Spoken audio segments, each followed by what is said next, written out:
Okay, we're going to be doing planked salmon this evening, and I've got some just frozen salmon patties here. Obviously, if you have fresh salmon, you don't have to go through this, but we're gonna set these out to thaw. If we have to, we can stick them in the sink in some water in these packages and make sure that they thaw. But they'll be ready to go this evening.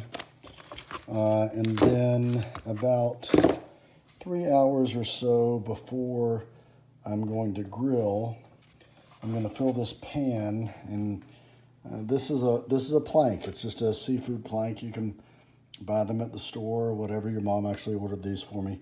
And you want to wet it. And what I do is I get this really big tray and stick it in there, and I'll fill this up with water. I'll show you that in a minute or in a little bit.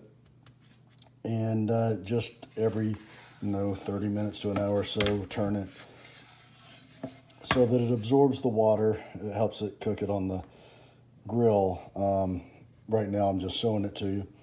And so the next step will be when we put water in it on about 2 to 4 hours before we get to put it on this pan. It's got some water in it. You'll see it when I put this plank in, so you can see it being displaced a little bit.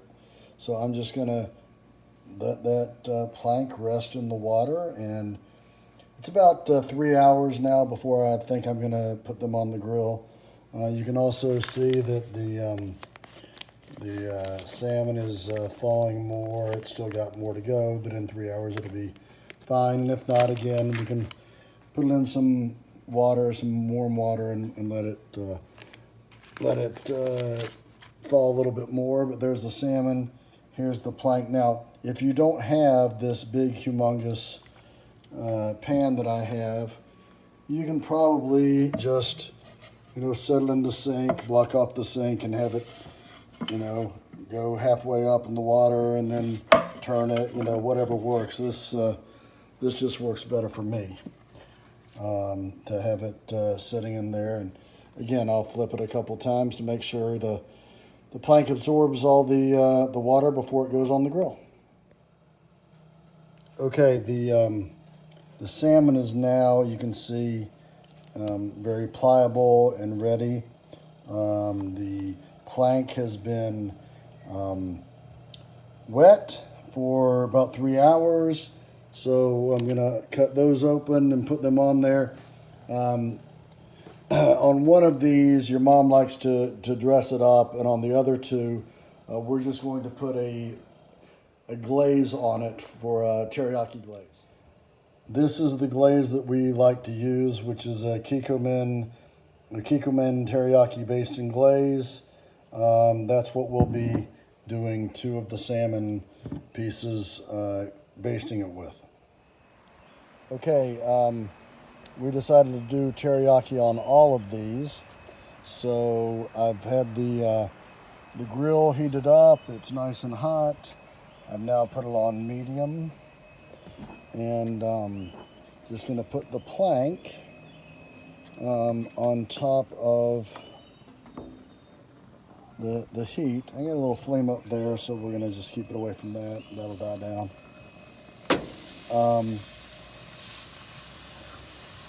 And so we're just going to have them on the plank with the heat, and I'll flip them over every once in a while, and we'll see them once they get ready.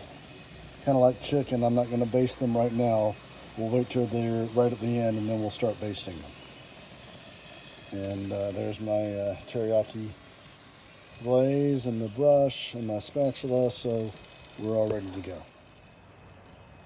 Okay, you can start seeing some white forming, around it, and you can see, if you look here, you can kind of see that the board is starting to curve. So we're just gonna take this salmon and we're gonna flip it over, okay? And then we'll again do the same to all of them. And still not ready yet to start basting. Oops.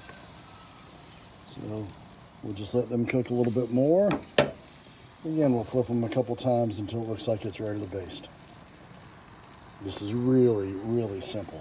Okay, I've already flipped them once. Again, that was not on video. We're going to try it again. Looks like they're starting to get that pinkish look that we want for when we start basting them. Not quite there yet. I'm going to just take this white stuff off of it a little bit. We're getting close.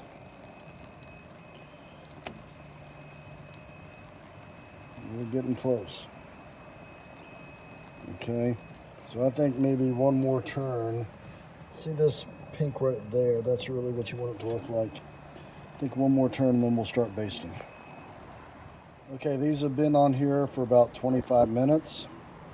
And so now I am going to move this around a little bit.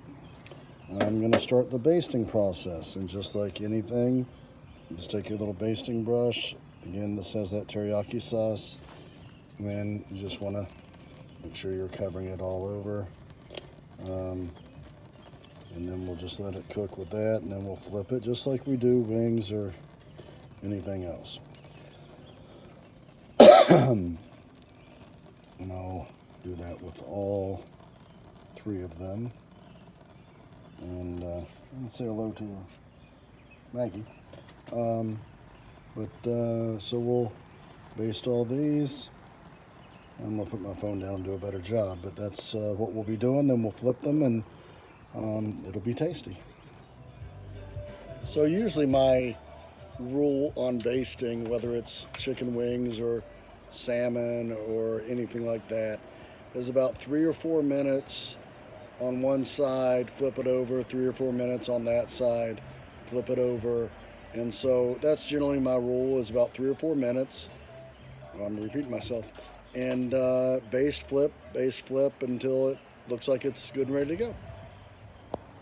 Okay, so now I've flipped them, and again, just going to do the same thing on the other side, and we'll do this 2 more times, and then we'll be ready to go. We don't want to overcook these, especially because they're fish. You don't want to overcook fish, but the basting and the fact that it's on the plank keeps it from overcooking. Basting actually protects it, and that's the same thing with wings or anything like that. That once you start putting the, ribs, anything, once you start putting the baste on it, it kind of protects it from overcooking. But it can still overcook if you have it on it for too long. So we're gonna do the last one, and then we'll keep up the process, and then we'll dig in. Okay, for the very end of this, I've got heavy glaze on it. I've turned up the heat. So we're gonna just cook it like this for like 1 or 2 more minutes, and then we're gonna pull it off. Okay, we're ready to take it off. I'm gonna go ahead and turn the flames off.